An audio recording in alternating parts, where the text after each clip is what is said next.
Harka fuune daawwattootaaf dhaggeeffattoota sagalee Ameerikaa attam ooltan. Sagaleen Ameerikaa gama raadiyoon meetir baandii 22-25-31 irratti televiziyoona Itiyooosaatiin Waashingtan DC irraa kallattiin sagantaa dabarsu jalqabee jira.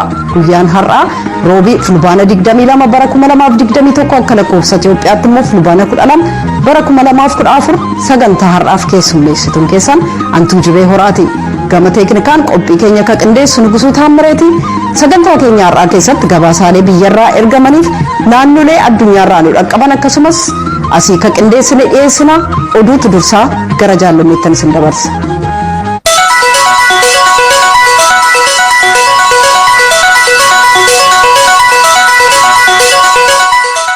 Attam ooltan kabajamtoota dhaggeeffatoota keenyaa oduun har'aaf qabnu kunoo.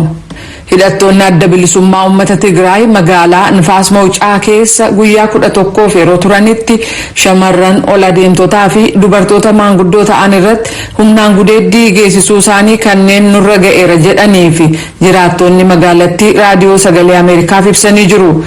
Umriin isaanii 50moota keessa kan ta'ee fi mucaa tokko qabaachuu isaanii kan dubbatan akkasumas yeelloof jecha maqaan isaanii ifatti akka hin ibsamne kan gaafatan dubartiin tokko. Hidhattoonni Hiwaat magaalaa Nifaas Mawucaa yeroo to'atan guyyaa jalqabaa mana koo dhufanii na gudeedan jedhan.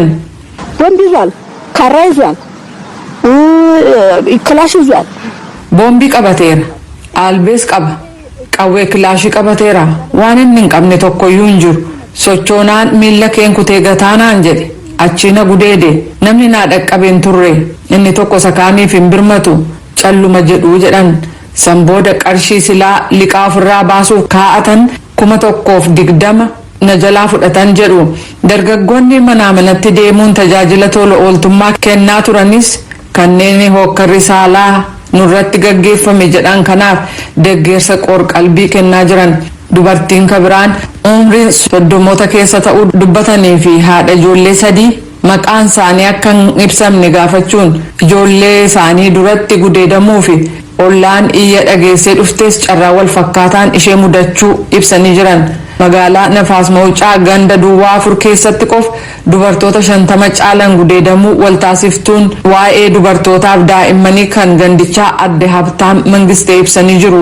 Gama kaaniin dubbii himaan Hiwaat obbo Geetaachoo Raddaa fi mootummaa yeroo ammaa naannoo sana bulchaa jiru yeroo adda addaatti ibsa kennaniin hidhattoonni humnootii ittisaa kan Tigraay jechuun waaman namoota nagaa akka hin xunne ibsanii gocha gaarii hin taane raawwatan jechuun dhimmi ka'u qaama walabaan akka qulqulleeffamu haala mijeessinaa jechuu isaanii Asteer Misgaanaa Baahirdaar irraa gabaastee jirti. Hidha laga Abbayyaa kan Itoophiyaa keessaa akkaataa itti hojiirra oolfamuu danda'u kan ilaaleen waliigaltee waliigalaa madaalawaaf seera qabeessa ta'e akka argamuuf pireezidaantiin Masrii Abdul Fattah Al-Siisii gaafatanii jiru. Ibsa sagalee Al-Siisiin dursee waraabame Kaayiroo irraa kibxata kaleessaa kora tokkummaa mootummootaa irratti ka dhiyaate kanaan Masrii fi akkaan barbaachisaa kan ta'e laga Abbayyaa irratti hidha ijaarame kan ilaaleen biyyi isaanii gadda kan qabdu ta'uu ibsan.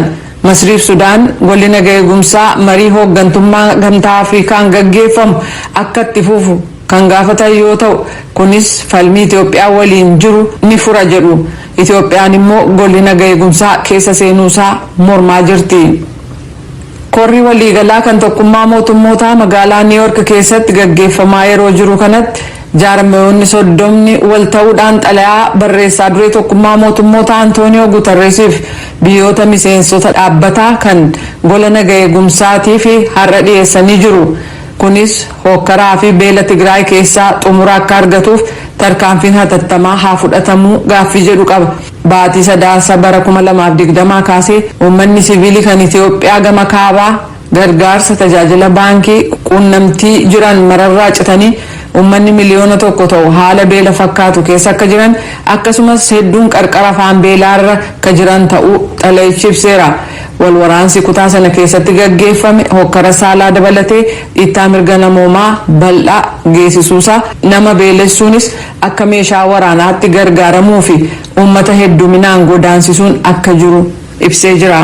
Seeratumtoonni Liibiyaa mootummaa ce'umsaa biyyattii keessatti sirni caalmaa sagaleen injifachuu akka hojiirra hin oolleef raggaasisanii jiran.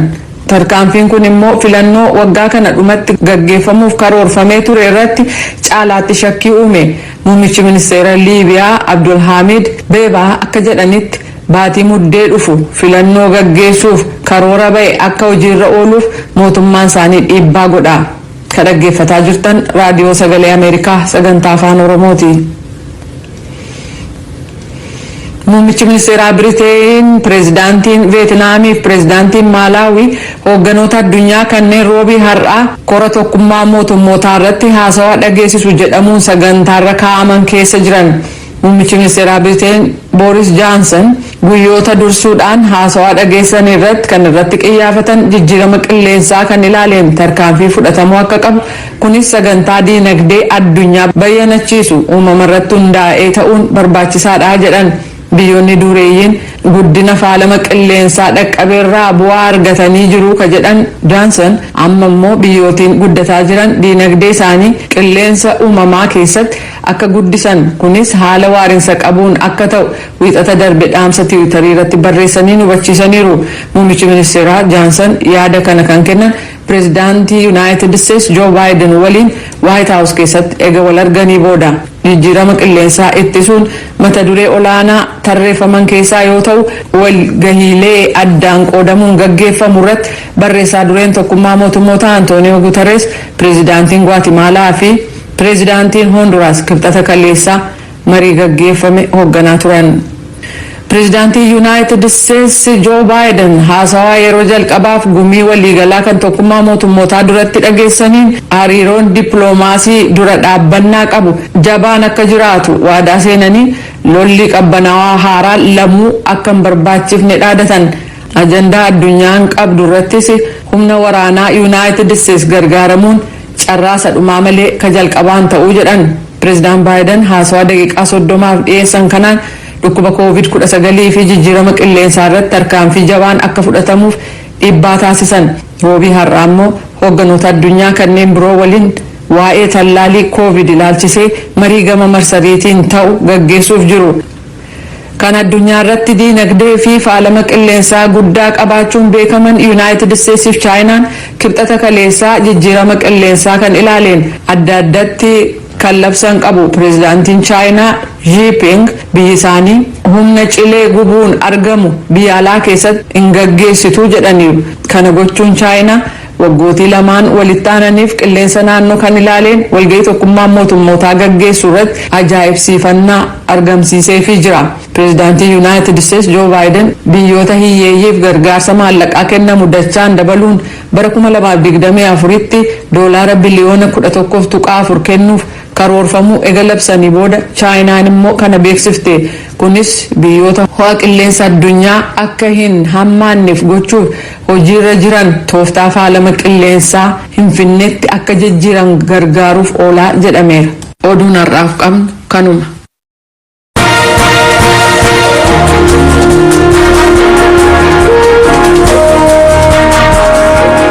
Jaalannee oduu seef nan galateeffadha. Kun sagalee Ameerikaati.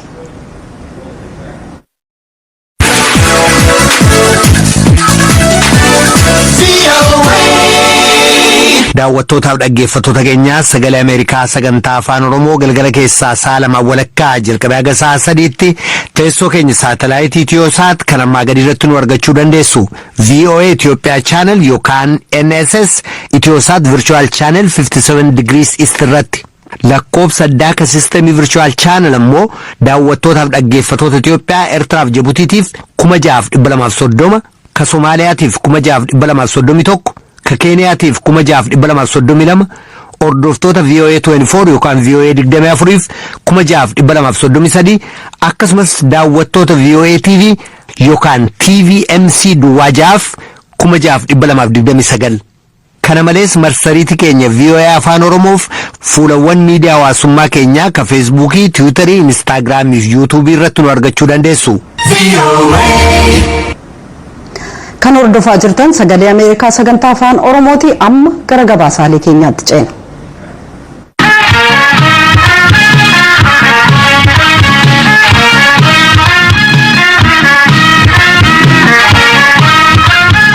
torban tokko booda ayyaanni irreechaa hora arsadiitti kabajamuuf jira. Abbootiin gadaa bara kana namoonni martinuu akka ayyaana irreechaa irratti argaman kan beeksisan yoo ta'u bulchiinsa magaalaa Bishooftuu ayyaanichaaf qophii barbaachisu kan gochaa jiru ta'uu beeksise. Galmoo Daawit aangawoota waajjira aadaa fi tuurizimii magaalaa Bishooftuuf abbootii gadaa irraa dubbisee gabaasa ittaan qindeessee jira kunoo.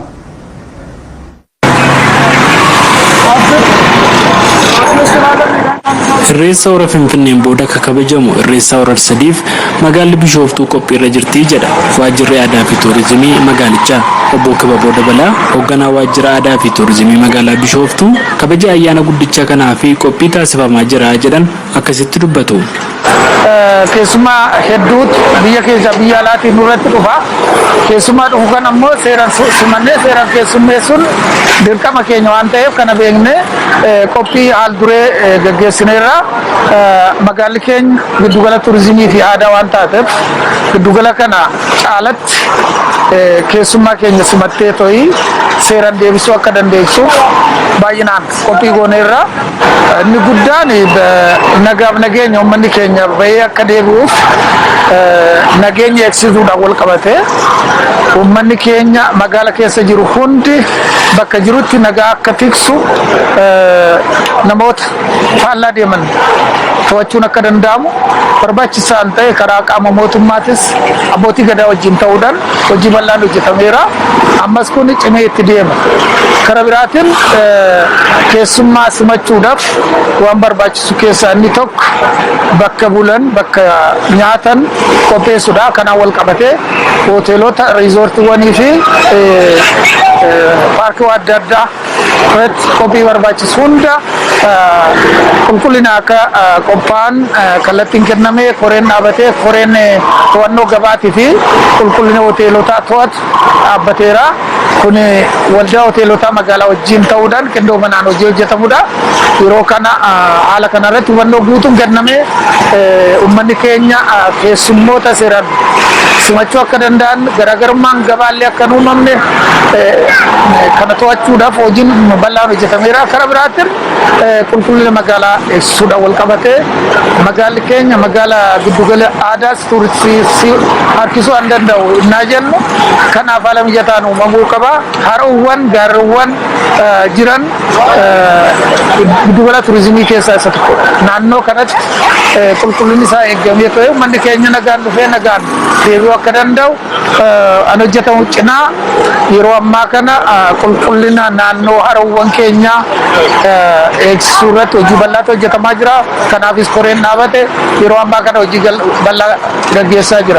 Kana malees ardaa irreessaa keessatti bu'uuraalee misoomaa barbaachisan babal'isuu irratti bulchiinsi magaalaa Bishooftuu hojjetaa akka jiru himanii jiru.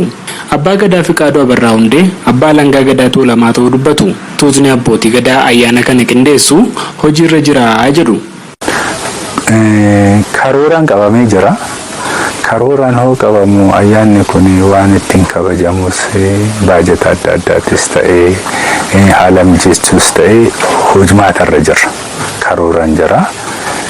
Ayyaanni kun Arsadii qofaan nuti Finfinneen wal qabatee jira.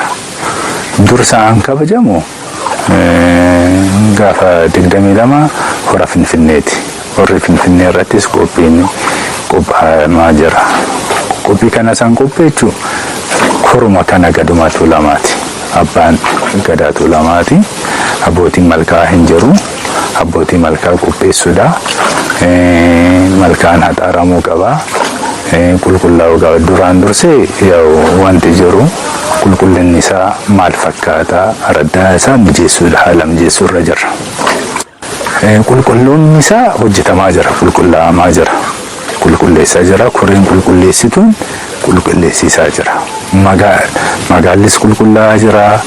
Araddaan kunis qulqullaa'aa jira. Haalli qulqullummaan isaa hojjetamaa jira.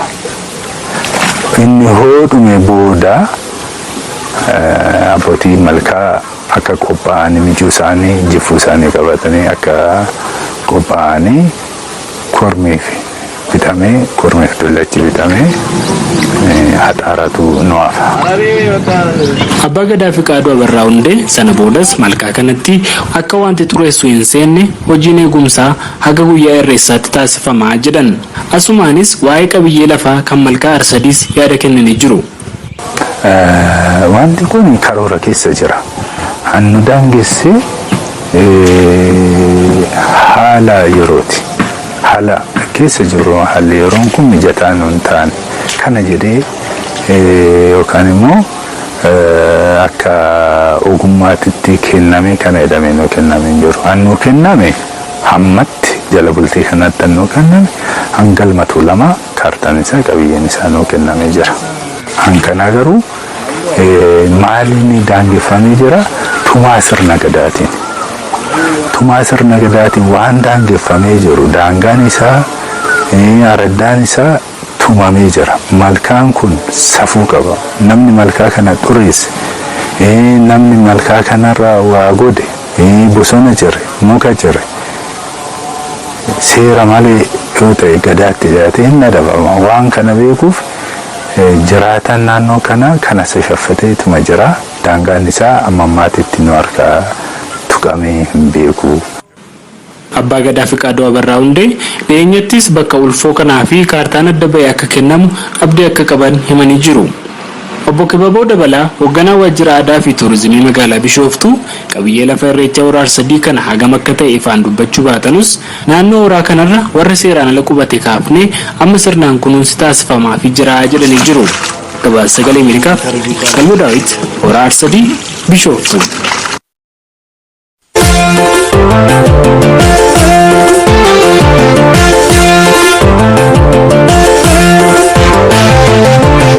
dhagaa jirtan sagalee Ameerikaatti dhaggeeffatootaaf daawwattoota keenya akkuma duraan beeksisaa ture sagantaa keenya televiziyoonaa fi raadiyoodhaan wixata darbe katamsaasuu jalqabne ta'us saatalaayitii Itiyooosaatiin tamsaasuun ka jalqabaa waan tureef quunnamtiin saatalaayitii guyyoota lamaan kanaaf hin turre. Sababa kanaaf televiziyoonaan nu daawwachuu hanqachuu keessaniif dhiifama gaafachaa har'aa jalqabee saatalaayitii Itiyooosaatii fi raadiyoo dambalii gabaabaa baratamaan kan nu hordofuu itti fufuu dandeessan ta'us hin beeksifna.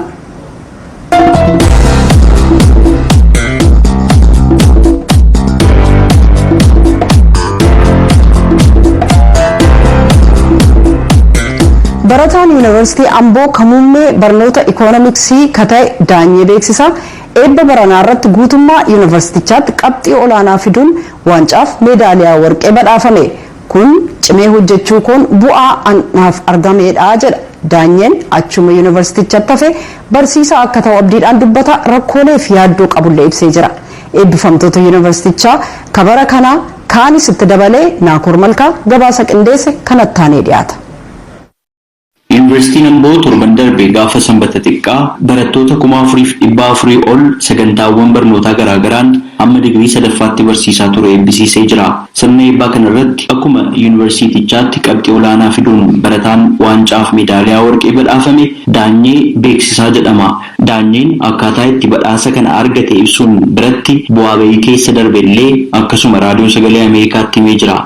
Sammuu keessa kaa'ee seenee haa ta'u akkuma yuunivarsiitii kana seeneen bakka fiildiis barbaaduudha waan ta'eef fedhii guutuudhaan hojjechuudhaaf haala mijataa nama uumeera jira jechuudha. Tokkoffaa bakka yeroo tokkotti yuunivarsiitii baay'ee dhiyaatudha. Laafiidhaaf jireenyaaf wanta na barbaachisu saayikooloojikaalii miidhama tokkollee hin qabu. Akka yuunivarsiitii kana seeneen qabxii bara jalqabaa hojjedhe keessaa barnoota afaan Ingiliffaa 84 fiduudhaaf na yaalaa qabxiin tokko hir'atee ture. Isarraan kanaaf barnoota warra kaan HRD fidaa ture. Simisteerota afan kanaan booda fiduu hin qabu jedhee murteessee hojjechaa ture. Akkuma murteessee hojjechaa turettiin fidaa ture. Akkaataan ittiin dubbisaa ture keessaa sa'aatii 12 hanga sa'aatii 3tti yeroo mara kiriitikaaliin dubbisaa ture. Sa'aatii 3dhaa booda immoo rakkoo ijaa muraasa sababoota muraasa walitti irra ga'aniin irraan kan ka'e rakkoo ijaa waan qabu 3 walitti dubbisuu hin danda'u ture.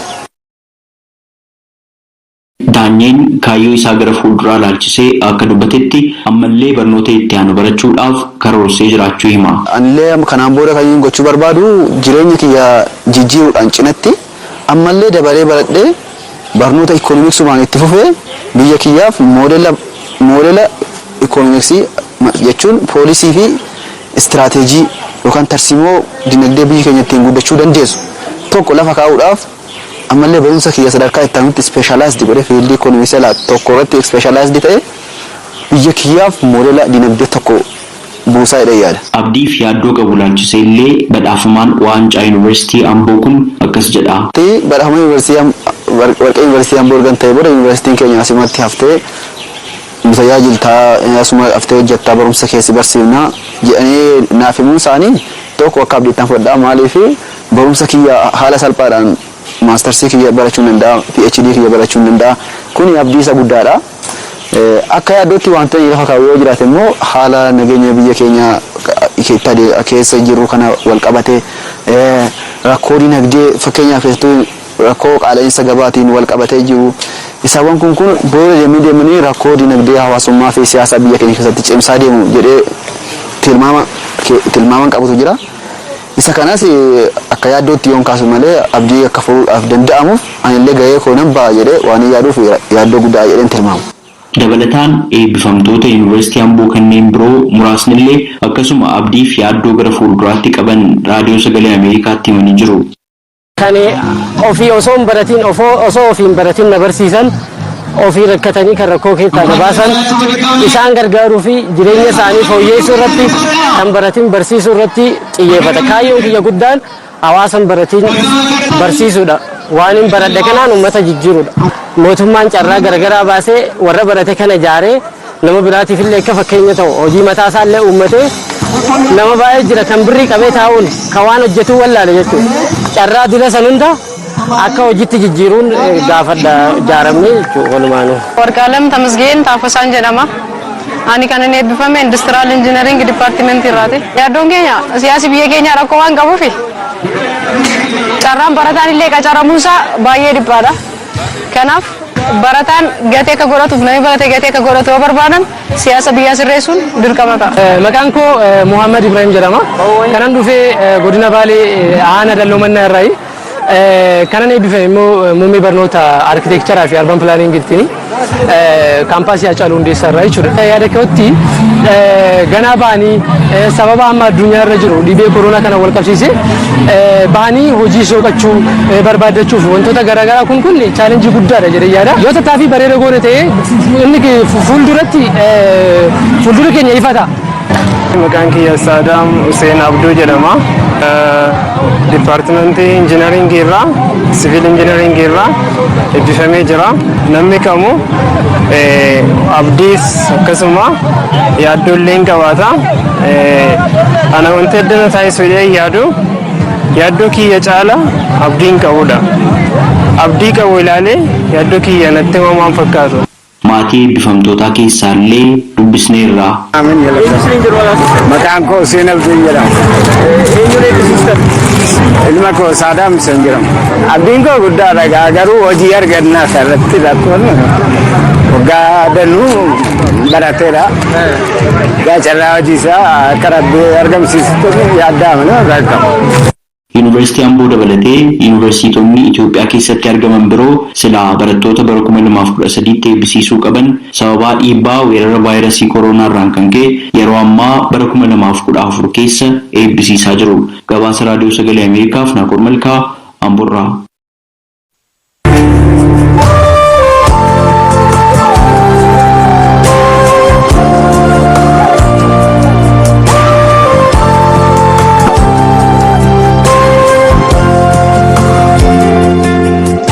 kabajamtoota hordoftoota sagantaa afaan Oromoo amma immoo beeksisa qabna.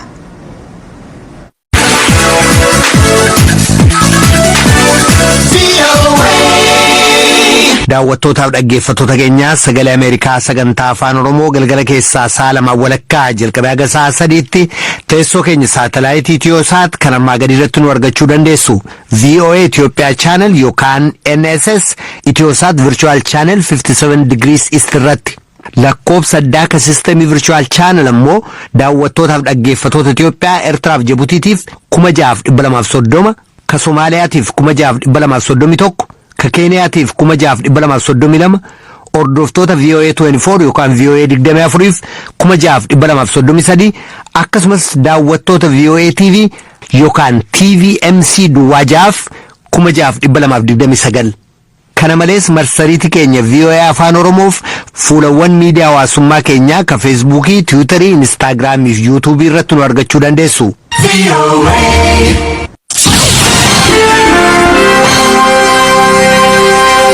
kanatti aansinee ibsa gulaalaa kan imaammata United States calaqqisu siniif dhiyeessina. Dhimma haala qilleensaa irratti jilli addaa pirezidaantii United States John Kerry yommuu dhiyeenya kana biyya Jaappaaniin daawwatan tattaaffii waa'ee jijjiirama qilleensaa biyyoottan lammanii irratti mari'ataniiru.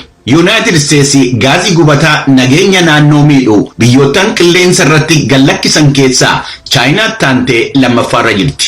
Jaappaan sadaffaadha. Jaappaan waggoottan 30 dhufan keessatti karoorrawwan hedduu bakkaan gahuudhaaf murteessiteetti. Japan murtoowwan cimaa